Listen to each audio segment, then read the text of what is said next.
Assalamualaikum warahmatullahi wabarakatuh. Alhamdulillahi rabbil alamin. Wassalatu wassalamu ala asrafil anbiya'i wal mursalin wa ala alihi wa ashabihi ajma'in. Asyhadu an la ilaha illallah wa asyhadu anna Muhammadan abduhu wa rasuluh la nabiyya ba'dah.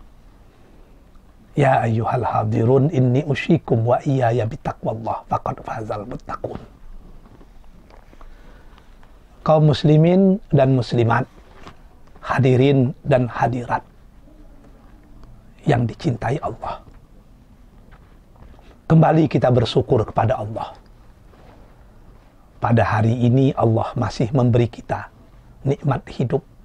Semoga sisa-sisa hidup yang masih kita miliki akan semakin mendekatkan kita kepadanya. Salawat beriring salam kita pohonkan kepada Allah agar tetap dicurahkan kepada Rasulullah Muhammad sallallahu alaihi wasallam. Pada pengajian yang lalu kita sudah membicarakan satu dari empat penyakit hati, yaitu berdasarkan hadis Rasul, Allahumma inni a'udzubika min qalbin la yahsha, min nafsin la tashba, min du'ain la yusma, min ilmin la yanfa, inni a'udzubika min haula'il arba. Pada pertemuan kali ini kita lanjutkan pengajian kita, diskusi kita, membicarakan penyakit jiwa, penyakit hati yang kedua, yaitu min nafsin la tashba, penyakit jiwa yang jiwaku itu tidak pernah merasa puas, yang jiwaku itu tidak pernah merasa cukup. Apa penyebab orang melakukan korupsi? Padahal yang melakukan korupsi justru orang-orang yang dari segi materi sudah mapan, yang dari segi status sosial sudah tinggi. Tidak pun dia korupsi, dia sudah kaya raya juga. Tapi mengapa mereka korupsi? Jawabannya, ada sesuatu yang hilang dalam diri mereka. Apa itu? Ini yang disebut dengan qanaah. Mereka tidak memiliki rasa puas terhadap apa yang sudah dimiliki. Mereka tidak pernah merasa cukup. Ini yang dikatakan hadis Rasul tadi, min nafsin la tashba, jiwa yang tidak pernah merasa puas, jiwa yang tidak pernah merasa cukup, haus, ingin lebih daripada apa yang sudah dimiliki. Sebab kalau sudah bicara tentang keinginan, tentu keinginan tidak akan ada batasnya. Maka di dalam Islam, setiap muslim harus memiliki sifat qanaah. Kalau ditanya kepada ustadz-ustadz kita, apa itu qanaah? Jawabannya pasti seragam.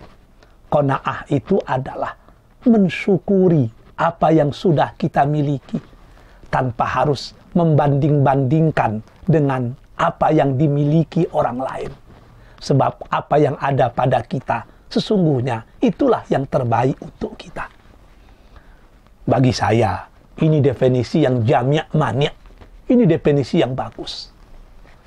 Tapi kalau ditanya orang secara falsafah, apa itu qanaah? Maka saya akan menjawab, qanaah itu adalah kalau kita tidak bisa mendapatkan apa yang kita cintai, cukup cintai apa yang sudah kita dapatkan.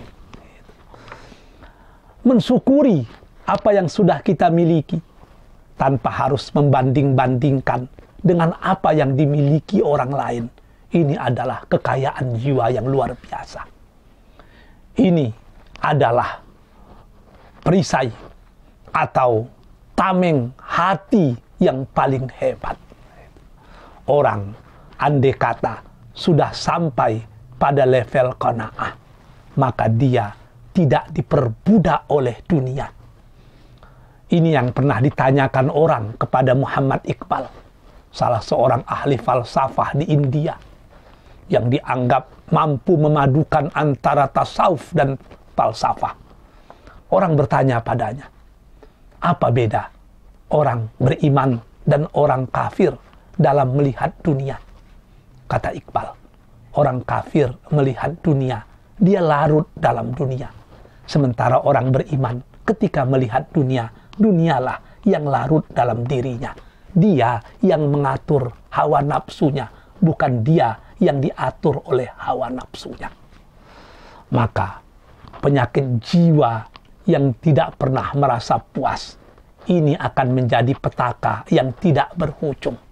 Orang melakukan kemaksiatan, melakukan penyelewengan, sebab jiwanya tidak pernah merasa cukup. Hatinya tidak pernah merasa tenang. Kalau sudah demikian, maka pintu-pintu kemudaratan pasti akan terbuka.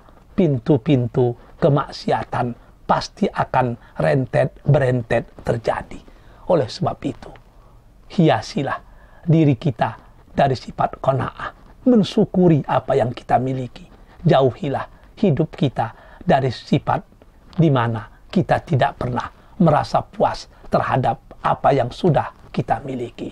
Maka syukur dan qanaah merupakan senjata orang beriman yang paling canggih dalam menghadapi hidup dan kehidupan ini. Semoga kita termasuk orang yang qanaah dan terhindar menjadi pribadi-pribadi yang mabuk menghadapi kehidupan dunia yang tidak pernah ada ujungnya ini. Wabillahi taufik wal hidayah. Assalamualaikum warahmatullahi wabarakatuh.